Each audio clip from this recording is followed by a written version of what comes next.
오늘 우리가 함께 살펴볼 하나님의 말씀은 요한계시록 20장 1절에서 6절까지입니다. 또 내가 보매 천사가 무저갱의 열쇠와 큰 쇠사슬을 그의 손에 가지고 하늘로부터 내려와서 용을 잡으니 곧 옛뱀이요 마귀요 사탄이라 잡아서 1000년 동안 결박하여 무저갱에 던져넣고 잠그고 그 위에 임봉하여 1000년이 차도록 다시는 만국을 미혹하지 못하게 하였는데 그 후에는 반드시 잠깐 노일이라. 또 내가 보좌들을 보니 거기에 앉은 자들이 있어 심판하는 권세를 받았더라. 또 내가 보니 예수를 증언함과 하나님의 말씀 때문에 목배임을 당한 자들의 영혼들과 또 짐승과 그의 우상에게 경배하지 아니하고 그들의 이마와 손에 그의 표를 받지 아니한 자들이 살아서 그리스도와 더불어 1000년 동안 왕노릇하니 그 나머지 죽은 자들은 그 1000년이 차기까지 살지 못하더라. 이는 첫째 부활이라. 이 첫째 부활에 참여하는 자들은 복이 있고 거룩하도다. 둘째 사망이 그들을 다스리는 권세가 없고 도리어 그들이 하나님과 그리스도의 제사장이 되어 1000년 동안 그리스도와 더불어 왕노릇하리라. 아멘. 오늘은 계시록 20장 천년 왕국에 관한 성경에 계시된 말씀을 함께 나누기를 원합니다. 이 천년 왕국은요, 기독교 2000년 역사상 가장 큰 풀기 어려운 난제 중에 하나입니다. 그래서 이 천년 왕국에 대한 여러 가지 주장들도 각각 다르고요. 그러다 보니까는 잘못된 주장들도 나오고 또 같은 성경적인 주장이라 할지라도 다 성경적인 백그라운드도 있지만 또 각각 약점들도 있습니다. 그러다 보니까 이 천년왕국에 대해서 이 교단마다 다르고 또 같은 교단 안에서도 학자에 따라 다르고 크게 이 천년왕국에 대한 주장이 이제 크게 네 가지로 나누는데요. 이제 그 중에서 우리 한국교계만 따지고 보면 이 역사적 전천년설이 이제 그동안 보편적인 이제 주장으로 되어 왔어요. 그런데 그 중에 세대주의적 전천년설이라고 하는 이러한 주장이 이 말로는 역사적 전천년설이라고 하는데 실제 가르치는 걸 보면 세대주의적인 전천년설을 가르치는 그와 같은 일들, 그와 같은 경향이 상당히 많았습니다. 그래서 한국 교계에 세대주의 전천년설이 너무나 광범하게 퍼져 있고 그렇게 가르쳤고 그렇게 또 배워왔고 그것이 문제는요, 그것이 성경적인 가르침이라고 잘못 알고 왔던 것이 사실입니다. 그런데 또 더 큰 문제는요, 이 세대주의적인 종말관, 세대주의적인 전천년설이 이단들에 의해서 활용됐다는 거예요. 그래서 이 천년왕국을 중심으로 해서 우리가 한번 분명히 알기를 원합니다. 잘못된 게 뭔지, 그리고 우리가 받아들일 수 있는 천년왕국에 관한 그와 같은 이 종말론이 어떤 것인지 분명히 우리가 또 배우고 알기를 원합니다. 천년왕국 해석에 있어서 핵심은 두 가지, 크게. 이 천년이라는 이 천년이 문자적인, 그야말로 문자적인 천년이냐, 아니면 상징적인 숫자냐 이거예요. 그러니까 상징적이고 영적인 숫자냐 이거예요. 우리가 14만 4천 그랬을 때에 그것이 문자적인 14만 4천이냐 아니면 구원받은 사람들의 총체를 일컫는 상징적인 숫자냐, 이것 가지고 우리가 살펴본 바가 있습니다. 마찬가지로 이 천년이 문자적인 그대로 천년이냐 아니면 상징적인 숫자냐, 이게 첫 번째 핵심이고요. 두 번째, 이 천년 왕국이 어디서 이루어지느냐 이거예요. 지상에서 천년 왕국이 이루어지느냐, 천상에서 천년 왕국이 이루어지느냐. 여러분 어떻게 생각하세요? 여러분은 어떻게 알고 계세요? 이것이 천년왕국을 우리가 해석하는 데 있어서 가장 큰 키포인트가 되는 겁니다. 두 가지. 천년이 문자적이냐 상징적이냐, 아니면 천년왕국이 지상에서 이루어지느냐 천상에서 이루어지느냐, 한번 이와 같은 핵심적인 질문에 대해서 앞으로 아마 이거 몇 주는 해야 될 것 같아요. 몇 주 동안 좀 더 상세히 살펴보길 원합니다. 천년왕국은요, 계시록 20장을 배경으로 하고 있는데, 요한계시록 20장의 내용을 한번 잠시 살펴보면요, 1절부터 3절까지 용이 결박을 당합니다. 용은 이제 사탄이죠. 그리고 4절부터 6절까지 1000년 동안 왕노릇하는 이 천년왕국이 기록되어 있어요. 그러니까 어떻게 보면은요, 성경 전체에 천년왕국에 대한 기록이 세 절뿐이 없는 거예요. 요한계시록 20장 4절에서 6절까지 세 절뿐이 없는데, 이 세 절이 그렇게 많은 어떻게 보면 풀기 어려운 숙제를 이제 던져 주었던 것입니다. 그리고 7절부터 10절에 보면 천년이 차고 난 후에 어떤 일이 일어나느냐, 이제 잠시 이제 사탄이 이제 무저갱에서 이제 풀려나가지고 이제 마지막 전쟁 벌이고, 그리고 이제 최후 심판, 이런 일들이 일어나는 것이 이제 11절에서 15절입니다. 요게 천년왕국을 기록하고 있는 요한계시록 20장의 내용입니다. 그러니까 용이 결박되면서 무저경에 갇히면서 이 천년왕국이 시작되고, 천년왕국이 끝나면서 이제 사탄이 잠시 이제 놓여가지고 다시 곡과 마곡의 전쟁이 일어나고요. 그리고 나서 마지막 최후 심판이 벌어지는 것. 이게 요한계시록 20장의 내용인데, 우리 하나씩 좀 더 자세히 살펴보도록 하겠습니다. 자, 1절부터 3절까지 보면 천사가 용을 잡아가지고 무저경에 1000년 동안 가두어두는 그런 내용입니다. 자, 요한이 보았습니다. 요한이 보니까 천사가 하늘로부터 무저갱 열쇠와 그 다음에 큰 쇠사슬을 가지고 내려오는 것을 보았습니다. 자, 열쇠와 쇠사슬. 열쇠 가지고 뭐 하는 거예요? 열쇠는 무저갱 열쇠죠. 열고 닫는 거. 그러면 쇠사슬은 뭐예요? 큰 쇠사슬은 결박하는 거. 그래가지고 이 천사가 용, 다른 말로 뭐라 그래요? 옛뱀, 그리고 마귀, 사탄, 같은 말입니다. 성경 계시록에 나오는 용인 사탄을 말하는 거예요. 옛뱀, 그리고 마귀, 다 같은 말입니다. 이 천사가 그러니까 쇠사슬로 결박한 거죠. 용을 잡아다가 결박해가지고 1000년 동안 무저경에 던져가지고는 잠근 다음에 임봉까지 해버렸어요. 봉인까지 해버렸어요. 아무도 못 열게. 자, 사탄의 1000년 동안 무저경에 가두는 목적이 뭡니까? 4절에 보니까. 이 4절이 아니죠? 사탄을 1000년 동안 무저갱에 가두는 목적이 만국을 미혹하지 못하게 하기 위함이다. 이렇게 기록이 되어 있습니다. 만국을 더 이상 미혹하지 못하도록 1000년 동안 무저갱에 가두는 겁니다. 1000년이 차면 반드시 사탄이 잠시 풀려난다고 했습니다. 자, 그러면 이제부터 이제 용은 잡혀가지고 무저갱에 갇혔습니다. 더 이상 미혹하는 이 사탄의 세력은 이제 없어진 거죠. 그리고 나서 천년왕국이 4절부터 6절까지 나옵니다.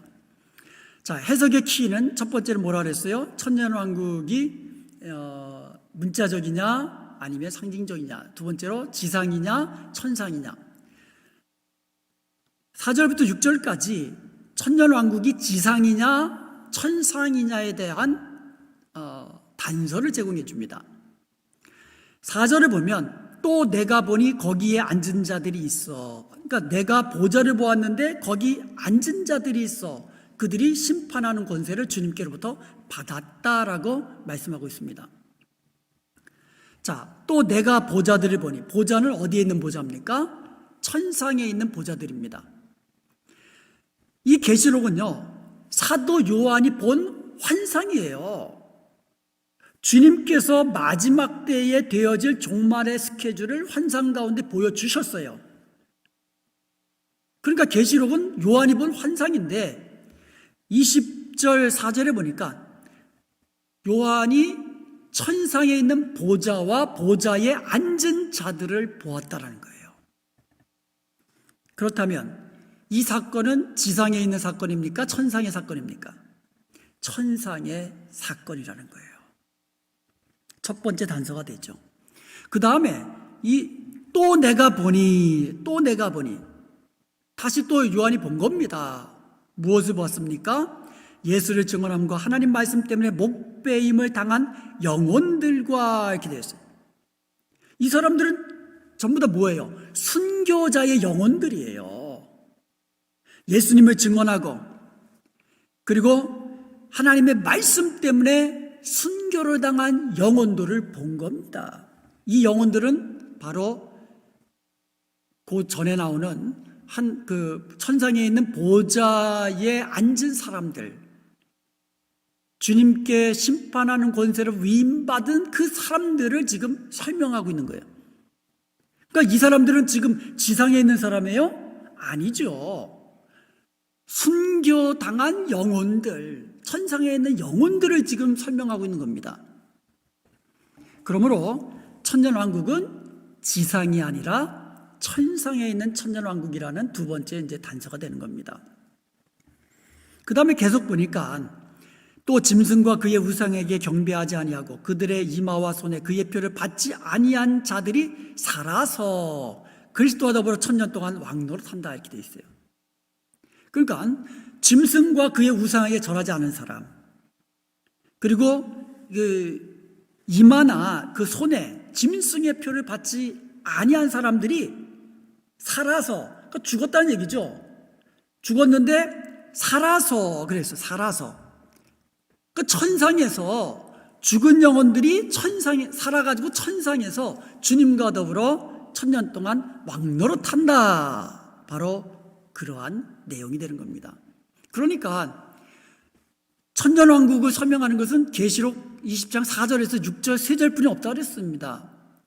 다른 데는 천년왕국에 대한 기록이 없어요. 그러면 이 기록을 통해서 보던 우리가 확실히 알 수 있는 것은 뭐냐?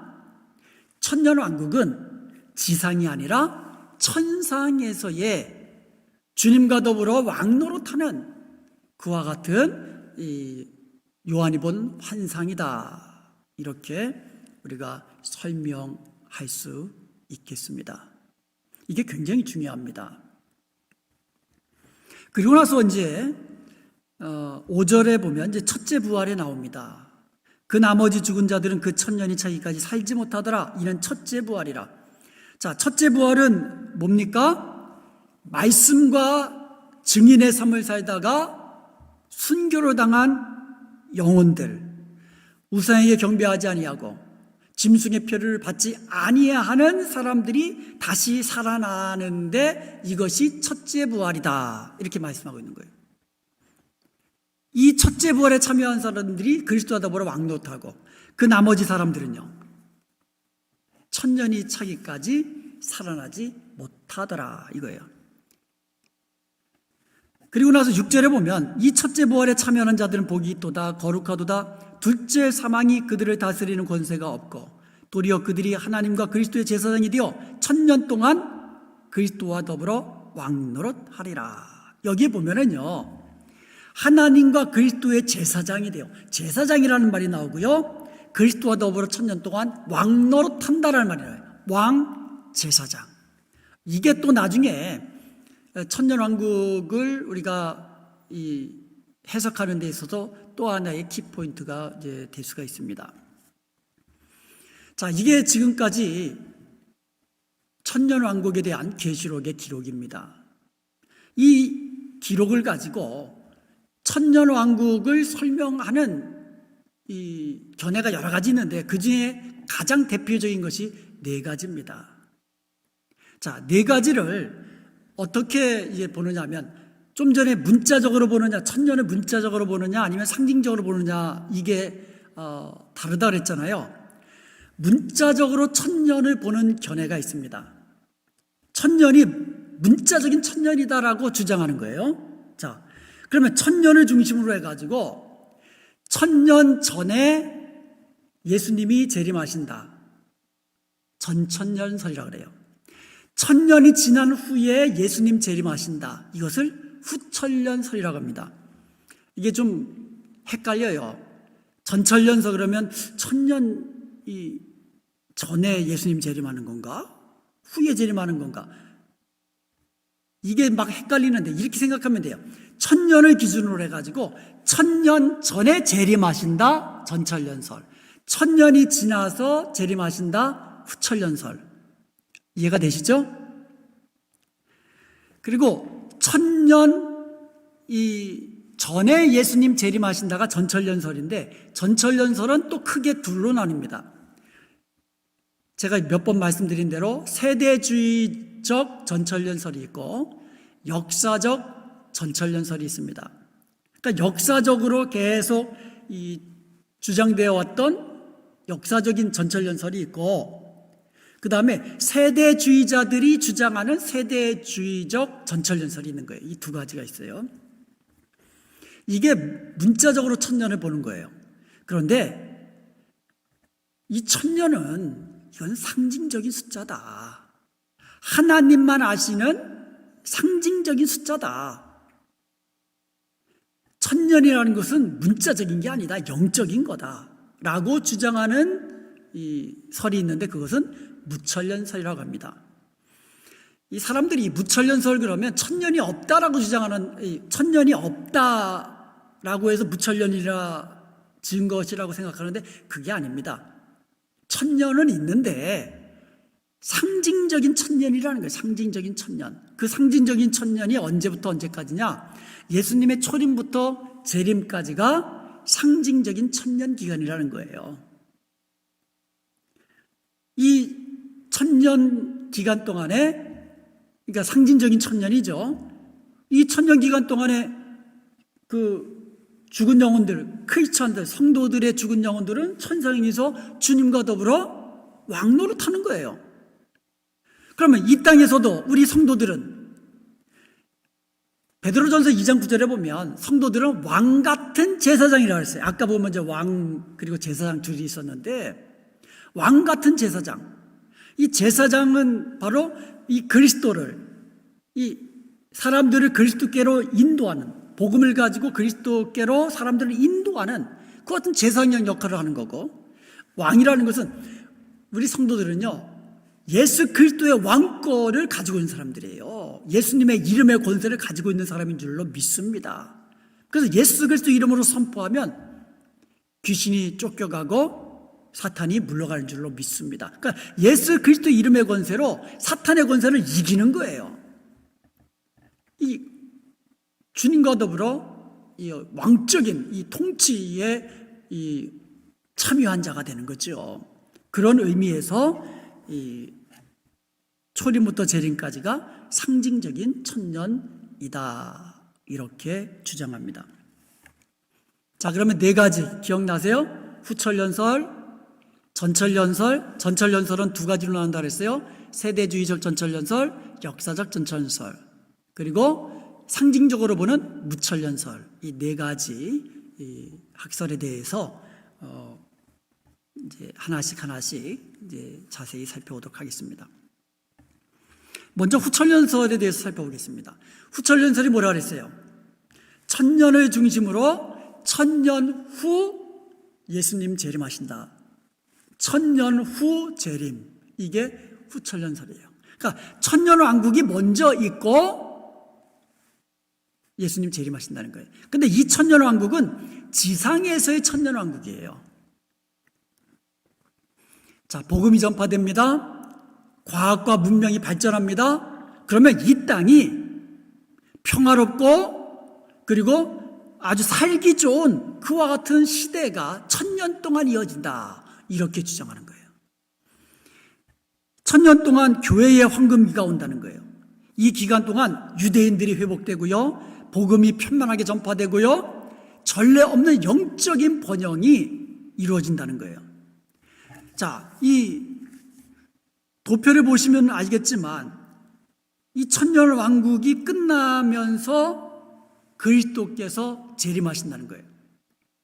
바로 그리스도께서 재림하시기 직전에 세계적인 배교가 일어나고요, 선과 악의 극심한 충돌이 일어납니다. 바로 이와 같은 때에 주님께서 재림하셔서 최후 심판을 하시고 성도들은 새하늘과 새 땅으로, 그 다음에 불신자들은 지옥의 불못으로 이렇게 떨어지게 된다는, 이게 이 후천년설입니다. 그래서 지상천국 그러잖아요. 지상천국을 외치는 사람들이 바로 후천년설이에요. 후천년 이 설을 믿는 그와 같은 사람들입니다. 자, 그런데 이 후천년설은요, 우리가 받아들이기가 어려워요. 왜 그러냐면 제1, 2차 세계대전 전까지는요, 그 서구의 많은 학자들이 후천년설을 지지했어요. 그때만 해도요, 한편으로는 이 복음 전파가 그냥 막 왕성하게 이루어지거든요. 그러니까 복음 전파가 땅끝까지 왕성하게 전파되면 이 땅에 평화로운 시대가 도래할 것이다, 이렇게 믿은 거예요. 또 한편으로는 과학이 지금 막 발달하잖아요. 그러니까 과학이 막 발달하면서 점점 이 땅은 살기 좋은 나라로 변할 것이다. 그래서 이 땅에 천년왕국과 같은 낙원이 건설될 수 있을 것이다, 이렇게 믿어왔어요. 언제까지? 제1차, 2차 세계대전 전까지. 그런데 그러다가 제1차 그리고 2차 세계대전을 겪으면서 사람들의 생각이 완전히 바뀌었어요. 사람들은 본성적으로 악하구나. 인간의 죄성, 인간의 어떤 이 탐욕과 이 땅의 전쟁이 끊이지 않는 그와 같은 현실을 목도하면서, 이 땅에서의 천년왕국과 같은 낙원은 결코 도래하지 않을 것이다, 이와 같은 생각을 하게 된 것입니다. 그래서 지금은요, 후천년설을 주장하는 사람은 이제 거의 없다, 이렇게 이제 보시면 될 겁니다. 그리고 실제로 이 땅에 예수님 재림하시기 전에 이 땅에 천년왕국과 같은 평화로운 나라가 건설되겠습니까? 인간 스스로의 힘으로 절대 일어날 수 없지요. 이 세상은 예수님의 재림의 날이 가까우면 가까울수록 어떻다 그랬어요? 세상은 점점 악해지고 타락해지고, 이게 성경적 가르침 아닙니까? 그런데 예수님 재림 전까지 1000년 동안 평화로운 나라, 이 복음이 땅끝까지 전파되고 그러다 보면 평화롭게 되고 사랑하는 나라, 이거는 있을 수 없는 거죠. 자, 두 번째 우리가 살펴볼 것은 이제 전철연설입니다. 전철연설이 뭐라 그랬어요? 1000년을 기점으로 1000년 전에 예수님 재림하신다, 이게 전철연설이에요. 1000년 전에 재림하신다. 다른 말은 뭐예요? 재림한 다음에 천년왕국이 이루어진다라는 뜻이에요. 이 전철연설은요, 그리스도께서 재림하신 후에 문자적으로 천년왕국이 이루어진다는 주장이에요. 그러니까 전철연설은 문자적인 천년이라고 했어요. 후철연설도 문자적인 천년이고요. 그러니까 예수님이 재림하신 다음에 문자적으로 천년왕국이 이루어진다, 이게 전철연설이에요. 자, 그러면 이 전철연설은 크게 두 가지로 나뉜다 그랬어요. 이 첫 번째로는 세대주의적 전철연설과 두 번째로 역사적 전철연설이라고 했습니다. 이 한국 기독교는요, 역사적 전철연설이 성경적이라고 그렇게 또 가르쳐져 왔는데, 그런데 실제적으로는 세대주의적 전철연설이 오히려 더 정통적인 종말론인 양 그렇게 대세가 되어버렸다는 거예요. 이게 큰 문제라는 거죠. 세대주의적 전철연설은요, 문제가 많은, 전혀 성경적이지 않은 종말론이에요. 근데 이것이 대세가 되어버렸어요. 제가 지난 금요일에도 말씀드렸지만 7년 환란이 있고 7년 환란 전에 예수님이 공중재림하셔서 성도들이 휴거하고 7년 환란 대환란이 있는데 3년 반 또 후 3년 반 그리고 나서 예수님 재림하셔서 마지막 최후 전쟁 벌여서 이런 것들이 전부 다 이 세대주의적 전철연선을 기반으로 하고 있다는 거예요. 그래서 이 시간에는 세대주의적 전철연설이 무엇인지 또 오늘과 또 다음 주에 걸쳐서 살펴보기를 원합니다. 세대주의란 뭐냐? 세대주의란 성경과 교회 역사를 어떤 구원의 방편 같은 거죠. 성경에 나와 있는 역사와 어떤 구원의 방편 이런 것들을 시대별로 7세대로 구분했어요. 그러니까 성경에 나와 있는 어떤 하나님의 통치 원리와 그 다음에 하나님의 백성들을 구원하는 그와 같은 방법이 이 7세대마다 다르다라는 거예요. 자, 그러면 그들이 주장하는 7세대는 뭐냐? 첫 번째로는 이 무죄 세대, 그러니까 죄가 이 땅에 없었던 낙원에서의 세대. 두 번째는 홍수 심판까지 그 양심 세대, 그리고 홍수 심판 이후에 인간들이 통치하는 세대. 그 다음에 아브라함의 소명으로부터 시작하는 그 다음에 약속의 세대. 그 다음에 이 시내산에서 골고다까지 모세 율법이 기준으로 하는 그 율법 세대. 그 다음에 6번째로 은혜 세대. 은혜 세대는 이제 교회 세대. 이제 지금이 바로 이제 은혜 세대다, 교회 세대다 이렇게 주장을 합니다. 그리고 마지막으로 이 왕국 세대. 천년 왕국이 이루어지는 이제 왕국 세대다. 이렇게 7으로 나눈 거예요. 성경의 그 역사를. 그런데 문제는 이 각 세대마다 하나님의 통치 방법이 다르다라고 주장하는 거예요. 그리고 하나님이 구원하시는 방식도 다르다라고 주장하는 거예요. 그런데 성경에 보면은요, 우리가 구원받는 방법은 뭐예요? 오직 믿음으로. 오직 믿음으로. 이게 구원받는 방법이고, 하나님이 죄인된 인간을 구원하시는 방법, 예수 그리스도를 통한, 예수 그리스도를 믿음으로 구원받는 이것 외에는 다른 길이 없다고 말씀하고 있어요. 실제로 그 로마서 4장 1절부터 3절까지 보면 아브라함도 행함이 아니라 믿음으로 구원받았다고 이야기하잖아요. 믿음으로 의롭다함을 받았다, 의롭다함을 받았다, 구원받았다, 영생을 얻었다, 전부 다 같은 말이에요. 성경에 보면. 그러니까 아브라함도 구원받은 것이 뭐예요? 믿음으로, 행함이 아니라 믿음으로 의롭다함을 얻었다라고 분명히 말씀하고 있어요. 그런데 세대주의자들은 성경을 7세대로 나눈 다음에 각 세대마다 하나님의 통치 방법도 다르고 하나님이 구원하시는 방법도 다르다고 그렇게 주장하고 있는 겁니다. 자, 이런 세대주의자들이 주장하는 전철연설이 있어요. 자, 이들은요, 성경을 해석할 때에 큰 대원칙이 있습니다. 성경은 문자적으로 해석한다. 14만 4천 그러면 14만 4천이고, 1000년이면 1000년이고, 7년 환란이면 7년 환란이다. 문자적으로 그들은 해석한다는 거예요. 그리고 7년 대환란의 기간이 있다라고 주장합니다.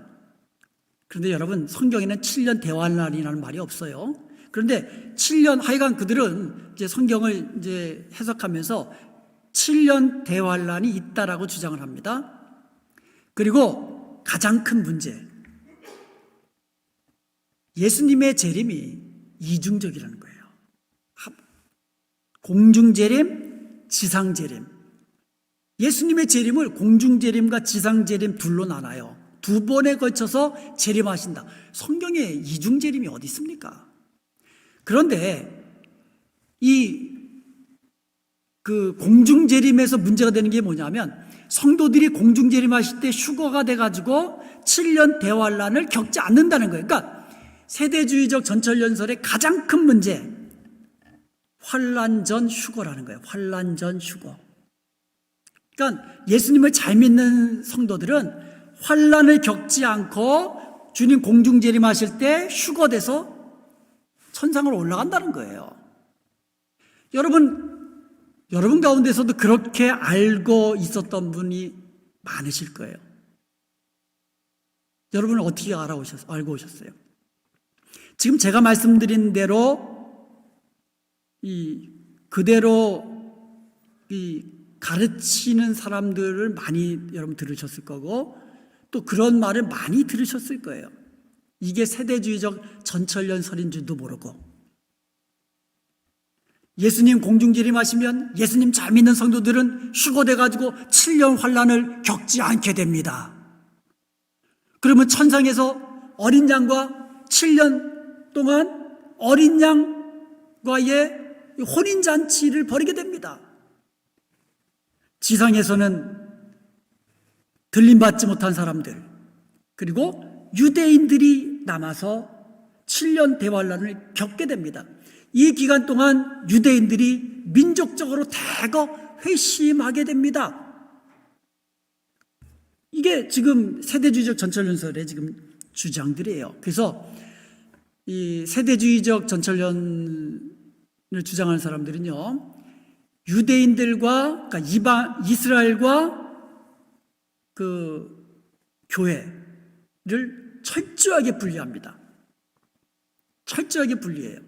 그래서 주님이 공중재림할 때 휴거되는 사람은 누구예요? 교회가 휴거되는 거예요. 예수님을 믿는 성도들, 교회가 이때 휴거되는 거예요.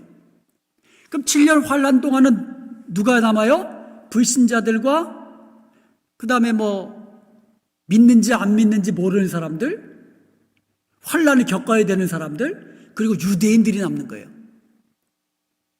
그럼 유대인들이 이때 민족적으로 회심하고 그리고 나서 주님 재림하실 때 천년왕국이 이루어지는데 지상에서 천년왕국이 이루어지는데 누구를 중심으로?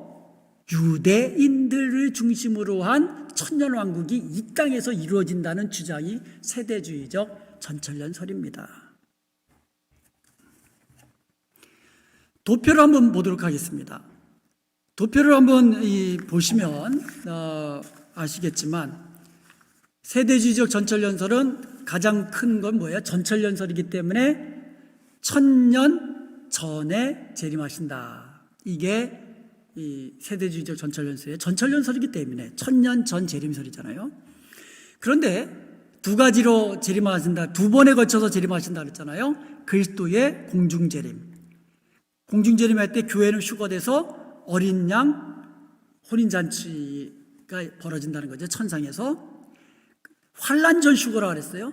그리고 이 땅에서는 7년 대환란이 일어나고 근데 이때 적그리스도의 엄청난 핍박이 있다라는 거예요. 유대인들이 대거 회심하고요. 그리고 나서 이제 이 주님이 그리스도와 함께 지상 재림하셔서, 그러니까 우리 백마 타고 오는 게 그게 지상 재림이라고 이제 보는 거예요. 백마 타고 오셔서 이제 심판하시고, 그리고 이 천년왕국이 이루어지는 거예요. 이 천년왕국은 지상에서 유대인 중심의 천년왕국이에요. 자, 천년이 차면 반드시 사탄이 잠깐 놓인다 그랬잖아요. 그래서 곡과 마곡의 전쟁, 마지막 전쟁이죠. 그리고 나서 이 최후 심판, 흰 보자, 백보자 심판이 베푸는데 이때 죽은 자들이 살아나는 거예요. 죽은 자들이 살아나서 그 백보자 심판을 받는 거예요. 그리고 이제 불못, 지옥 불못으로 떨어지는 거죠. 성도들은 새하늘과 새 땅으로. 이게 세대주의적 이제 전철연설입니다. 세대주의적 전철연수이자들은요, 다윗 왕조가 실제로 이루어질 것이라고 믿는 거예요. 성전이 실제적으로 회복되고 그 성전에서 실질적으로 짐승 제사가 다시 회복된다고 믿고 있어요. 그래서 그들에게 있어서는 성전과 제사는 아주 중요합니다. 아주 중요해요. 다윗 왕권, 성전, 제사 아주 중요한 개념들이에요. 그런데 여러분 성경에서요, 성전과 제사는 다 예수님을 예수님의 원형이고 예수님을 이제 가리키는 어떻게 보면 모형들입니다. 성전된 예수님, 이게 이 성경의 가르침 아닙니까? 제사 제도를 통하여서 예수님이 어린 양으로 우리의 죄를 사하시기 위하여 피 흘려 죽으실 것을 예표하는 그림자들이에요. 모형들입니다. 근데 성전이 왜 필요합니까? 우리가 구원받을 때. 제사 제도가 우리의 구원과 무슨 상관이 있습니까? 그런데 그것을 문자적으로 회복될 거, 성전이 회복되고 제사 제도가 회복될 거라고 그렇게 믿는 거죠. 그래서 제3성전이 건축될 것이다. 제3성전이 건축되면 거기서 짐승의 제사가 다시, 이런 이 주장들이 인터넷상에 얼마나 많은지 모릅니다. 이게 전부 다 문자적으로 모든 것이 이루어진다는 세대주의적 전철련주의자들의 주장들입니다. 문제는 이와 같은 세대주의적 전철련설이 성경적이 아닌데 마치 정통적인 주장인 양 힘을 얻고 있다는 거예요. 근데 더 큰 문제가 뭐냐? 이단들이 세대주의적 종말관을 채택한다는 거예요. 얼마나 좋습니까? 우리 교파에만 구원이 있다.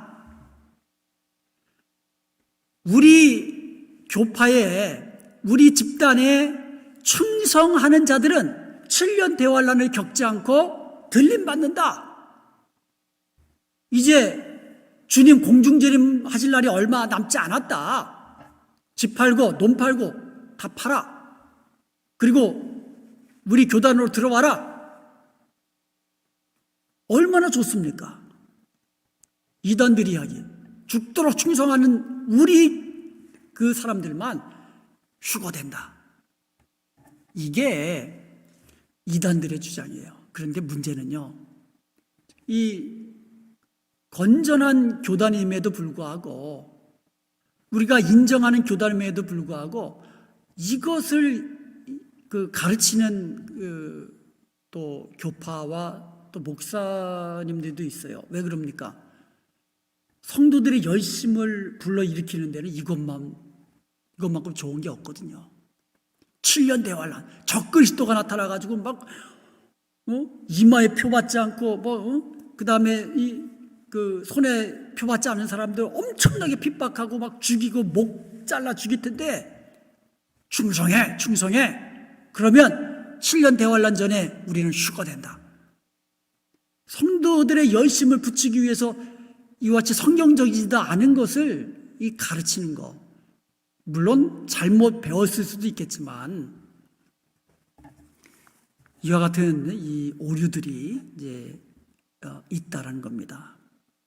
그래서 이 세대주의적 전철연설이 잘못된 것이 무엇인지 우리 한번 다음 시간부터 하나씩 좀 더 자세히 살펴보면서 우리 주위에 많이 들려오는 어떤 잘못된 종말론적 사상들을 우리가 이제 완전히 잘라낼 수 있는, 그리고 우리가 채택할 수 있는 이 종말론이 어떤 것인지 우리가 분명히 성경을 통해서 우리가 굳게 우리의 믿음을 세우는 그 같은 계기가 되기를 원합니다.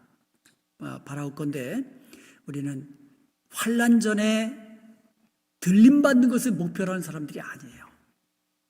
너희가 환난을 당하나 담대하라. 내가 세상을 이겨노라. 너희도 나의 이름으로, 성령의 권능으로 세상을 이길 수 있다. 핍박을 당하나 우리는 이길 수 있다. 믿음으로 예수 이름을 지키며 믿음으로 인내하며 죽도록 충성하는 자가 되라. 이것이 성경적인 가르침입니다. 주님 다시 오실 날이 오기는 가까이 온 것 같아요. 우리가 가까이 om을 보면 볼수록 우리가 더욱더 믿음에 굳게 서서 예수 그리스도 이름을 부인하지 않고 끝까지 맡은 사명 죽도록 충성하는 저와 여러분이 될 수 있기를 주님의 이름으로 간절히 축원드립니다.